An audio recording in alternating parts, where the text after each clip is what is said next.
Տևոսյան 1 դրոպ 3 բնակելի համալիր։ Քո երազանքի բնակարանն արդեն պատրաստ է։ Գնիր բնակարան տարաժամկետ վճարման տարբերակով, վայելիր այն ամռանը։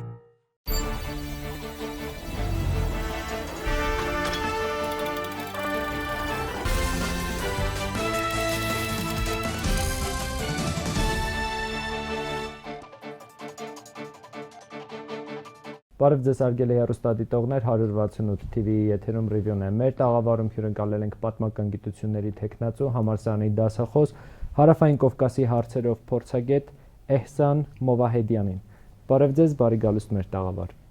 Բարևում եմ ձեզ եւ ձեր լսարանին։ Սիրիայում տեղի ունեցող զարգացումների ֆոնին, հատկապես արևմտյան մամուլում, մեղադրանքի սլաքներն ուղղվում էին Իրանի կողմը, եւ նշվում էր, որ օրինակ Թուրքիայի արտգործնախարարը Իրանին զգուշացրել էր դադարեցնել Սիրիայի զինված խմբավորումներին ցուցաբերող աջակցությունը եւ այլն։ Ձեր դիտարկմամբ ինչ նպատակով են տարածվում այս թեզերը եւ ովքեր են Սիրիայում կատարվողի իրական շահառուները։ Հանուն Աստծո, սկսում եմ պատասխանս Թուրքիայի արտգործնախարարի եւ նրանց պետական այրերի խոսքերը իրականում ամաչեցնելու են եւ հուսալքեցնող են։ Իրանը ինչը իրականում պիտի դադարեցնի, արդյոք այդ զինված խմբավորումների, որոնք հովանավորվում են Էրդողանի միջոցում եւ ներկայում Սիրիայում իրականացնում են ալավիների, հայերի եւ քրիստոնյաների ջարդերը, արդյոք Իրանը պիտի կասեցնի Իսրայելի կողմից Սիրիայի ամբողջ ենթակառուցվածքների ոչնչացումը, որը պատճառ է դարձել Սիրիայի այսօրվա անկայուն վիճակին, արդյոք Իրանը պատասխանատու է Ամերիկայի Միացյալ Նահանգների ներկայության համար այն տեղերում, որտեղ նավթային պաշարներն են եւ նավթային պաշարները օգտագործում է Ամերիկան, արդյոք Իրանը պատասխանատու է Ջոլանի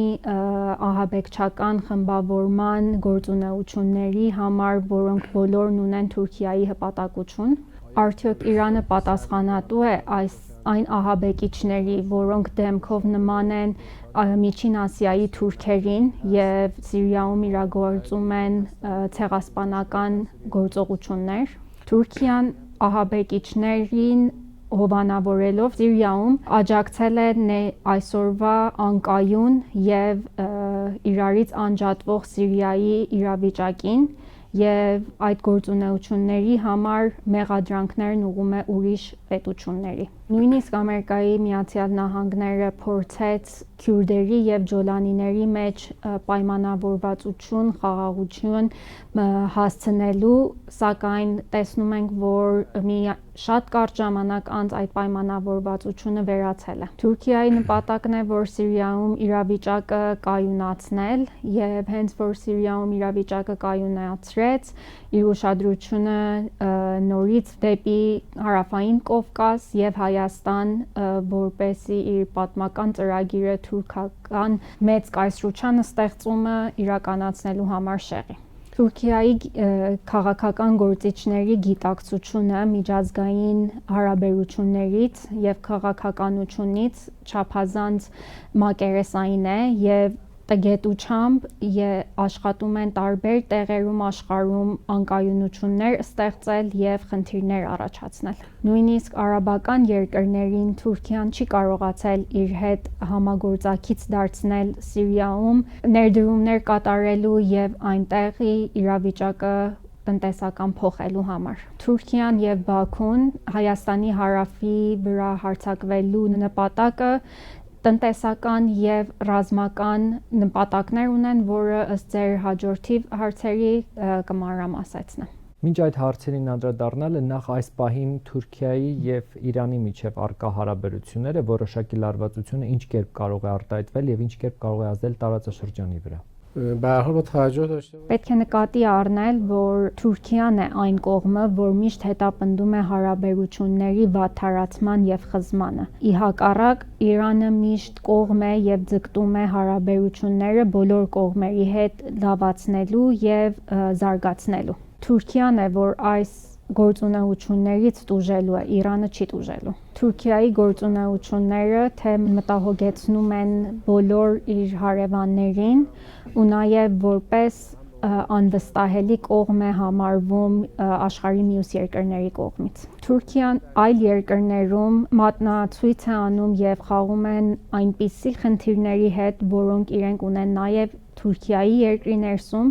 որը կարող է հանգեցնել ներքին խաթարման եւ խնդիրների։ Երբ Թուրքիան խթանում է ալավիների, քյուրդերի եւ քրիստոնյաների ու հայերի ցեղասպանությունը այլ երկրներում, իմասնավորի Սիրիայում, պիտի նկատի ունենա, որ իր երկրի մեջում միլիոնավոր քյուրդեր, միլիոնավոր ալավիներ են ապրում, որոնք մտահոգված եւ դժգոհ են այդ իրավիճակից։ Թուրքիայի զարգացող եւ փանթուրքիստական ծավալվող գործունեությունները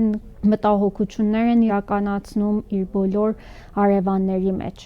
օրինակ Հունաստանի, Իրանի ու նույնիսկ Ադրբեջանում այն խավի մոտ, որոնք իրենց ոչ ազերբայջանցի, ոչ թուրք են համարում։ Նաև մյուս երկրները Չինաստանից դեպի Եվրոպա ապրանքի տեղաշարժման հարցում մտահոգված են, որ իրենց միակ ելքը լինի Թուրքիայի միջոցով, որը կենթարկվի մանիպուլյացիայի եւ մտահոգված են մի այդպիսի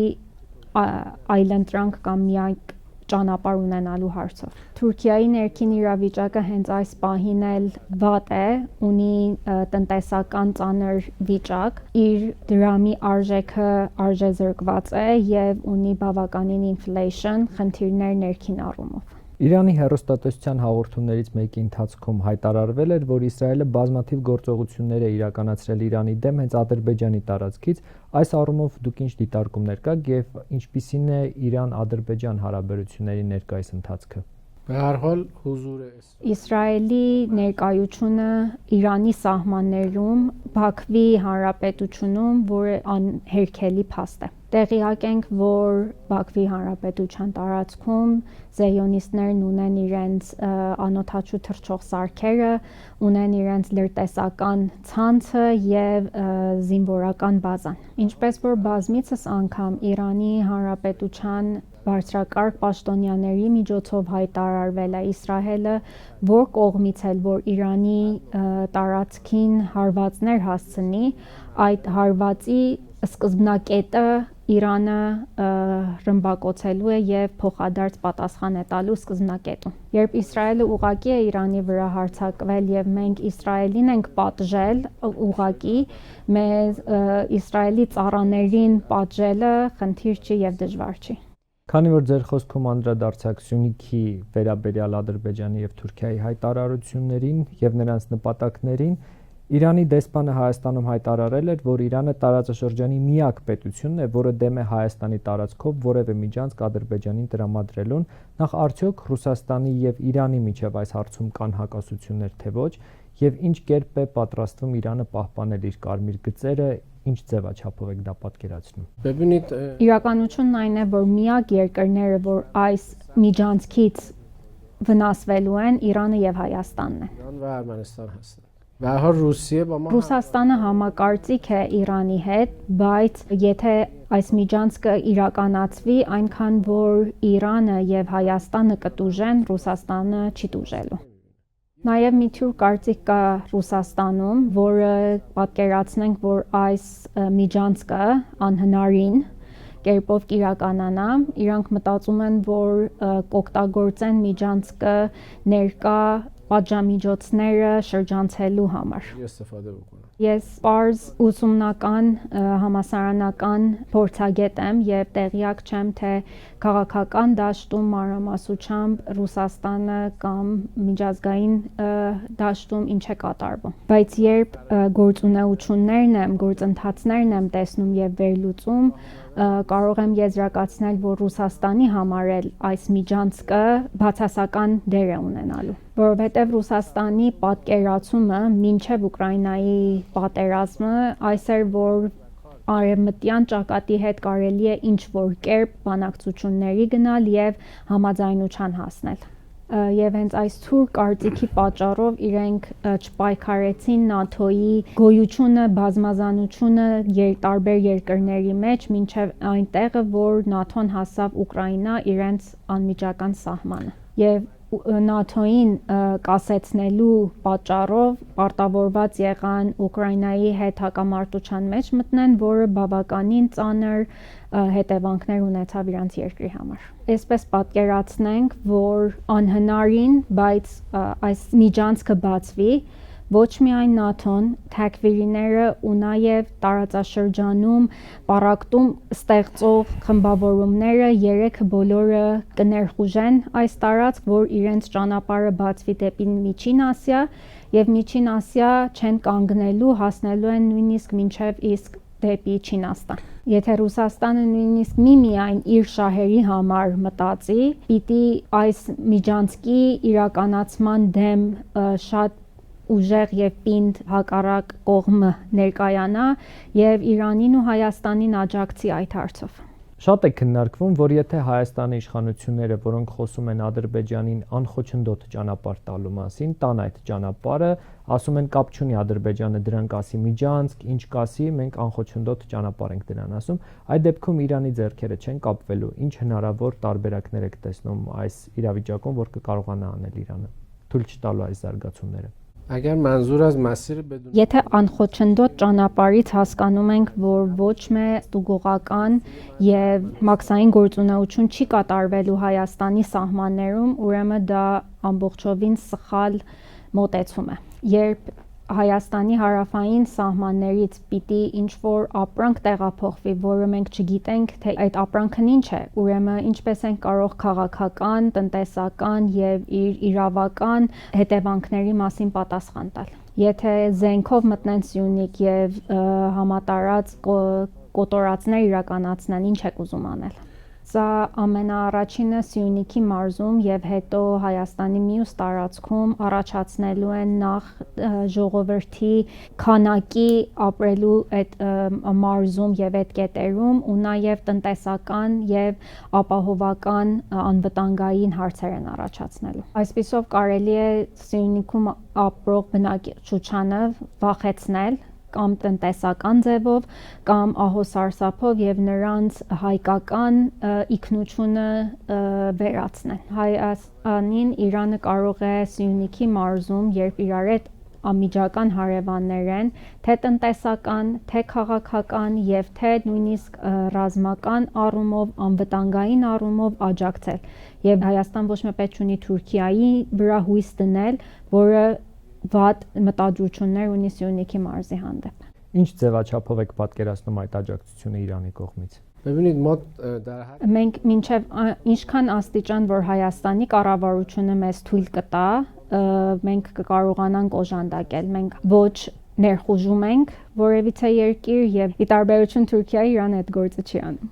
Մենք ձեր իշխանությունների կամքին հարգանքով ենք մոտենում։ Մենք մինչև ինչքան որ Հայաստանի իշխանությունները մեզնից պահանջեն, մինչև նույնիսկ միասին զորավարժություններ ռազմական առումով, անվտանգային առումով, տնտեսական առումով կարող ենք աջակցել։ Այս համագործակցության մեջ կարելի է ներառել նաև այլ երկրներ, այն պատկերացումը, որ միայն Հայաստանն ու Իրանն են դեմ այս միջանցքին եւ նրանց համագործակցությամբ վերացնել այդ թյուր կարծիքը։ Այդ գործընթացները եւ փոխհարաբերությունները կարող են ծավալվել նաեւ կրթական, մշակութային,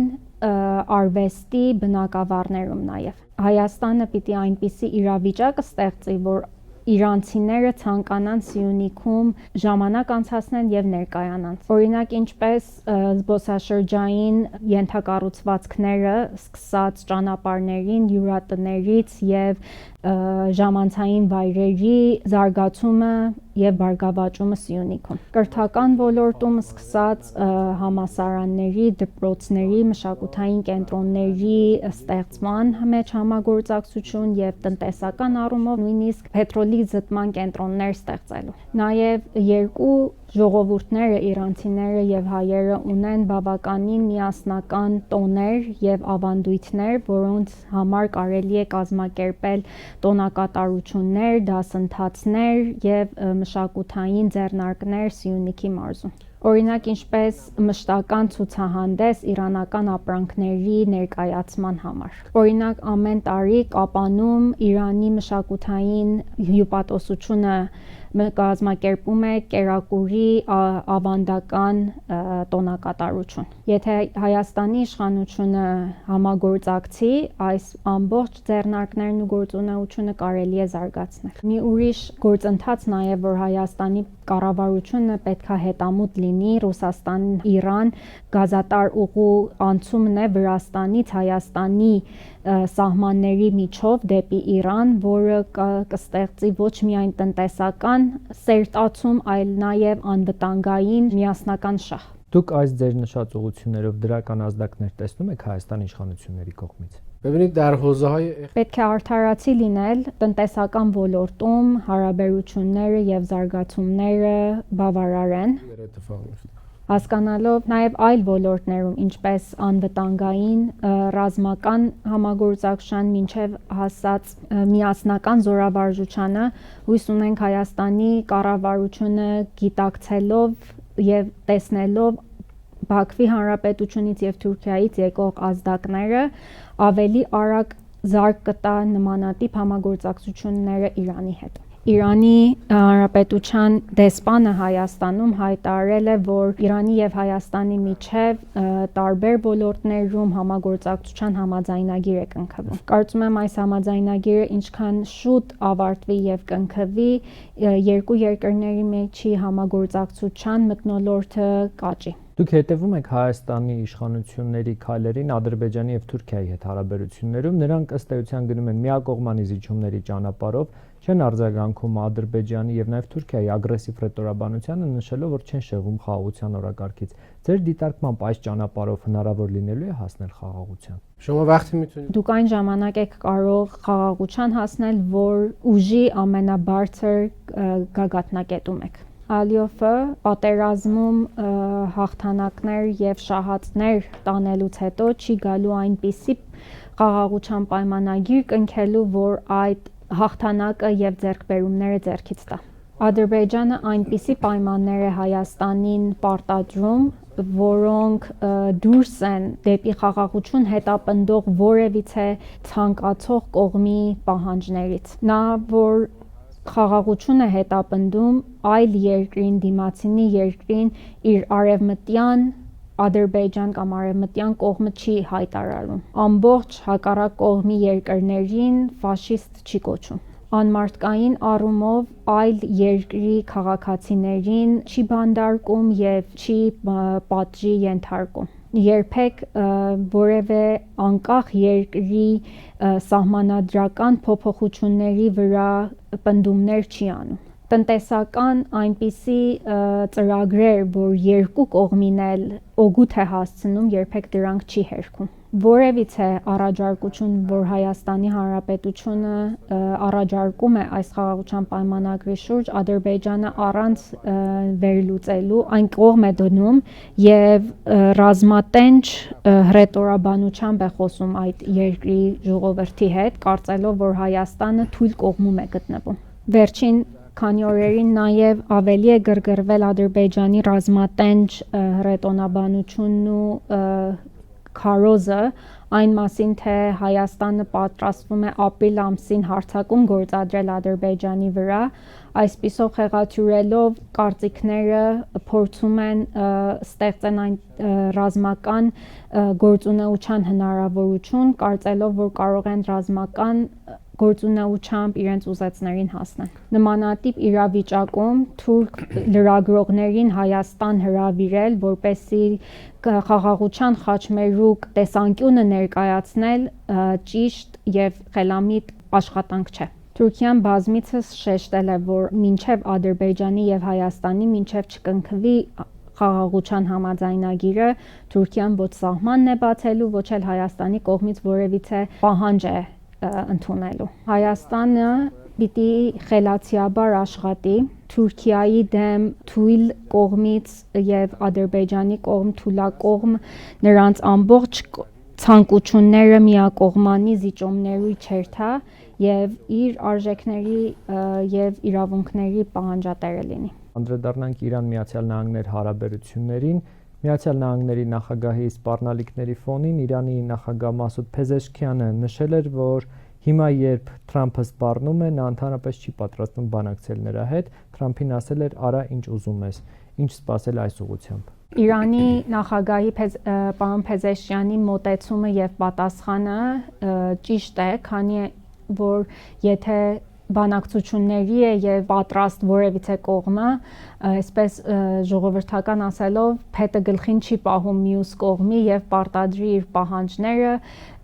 խոսի ուժ գործադրելու եւ նմանատիպ մեղադրանքներով։ Դա ոչ թե բանակցություն եւ հարաբերությունների լավացում է, այլ ուղղակի Իրանին զինաթափել։ Ամերիկան մտադիր է նույն գործընթացը եւ նույն գործը Իրանի հետ անի, ինչ որ Թուրքիան ու Ադրբեջանը փորձում են Հայաստանի հետ անել։ Եվ պարզ է, որ մենք նմանատիպ փոքրության եւ տկարացման թուլության բեռի տակ չենք գնալու։ Թրամփի տրամաբանությունն այսպես է, որ Իրանը դուք պետք է հանձնեք ձեր ամբողջ միջուկային եւ հրթիռական տեխնոլոգիան, տարածաշրջանի մյուս երկրներում միջամտություն չունենաք եւ մենք այդ դեպքում ձեզ թույլ կտանք, որ գոյատևեք։ Եթե մենք Թրամփի պայմաններ ընդունենք, այդ դեպքում մենք ոչ մի բան չունենք մեզ պաշտպանելու համար, որ գոյատևենք, ուրեմն ինչի համար պիտի Թրամփի պայմաններն ընդունենք։ Նաև մենք Թրամփի հետ ունենք փորձառությունը, երբ մեր միջուկային համաձայնությունը Բերջամ անունով, որ Ամերիկայի իշխանությունների հետ ունեցել էինք նախքանետ,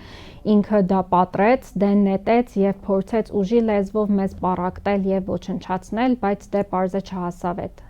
նպատակին։ Թրամփը նմանատիպ վերաբերմունք ունի նաև այլ երկրների հետ, ինչպես Կանադայի, Մեքսիկայի, այլ ասիական երկրների, Ռուսաստանի հետ, այդպես որ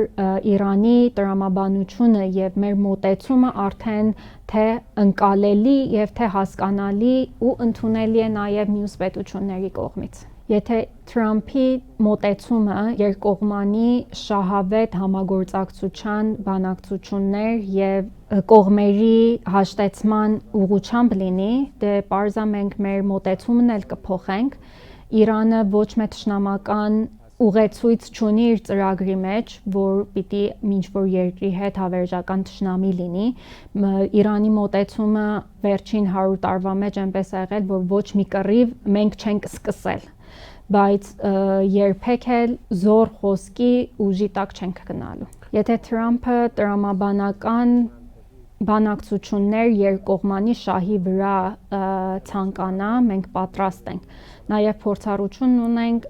Իրաքի անվտանգության հարցում, որ Ամերիկայի հետ բանակցել ենք եւ նմանատիպ բանակցություններ կարող են այլ թեմաների վրա տեղափոխվել նաև։ Շատ շնորհակալ եմ հետաքրքիր զրույցի համար։ Ես էլ ձեզնից շնորհակալություն եմ հայտնում։ 168 TV եթերում ռևյուներ, հետևեք մեր հետագա թողարկումներին։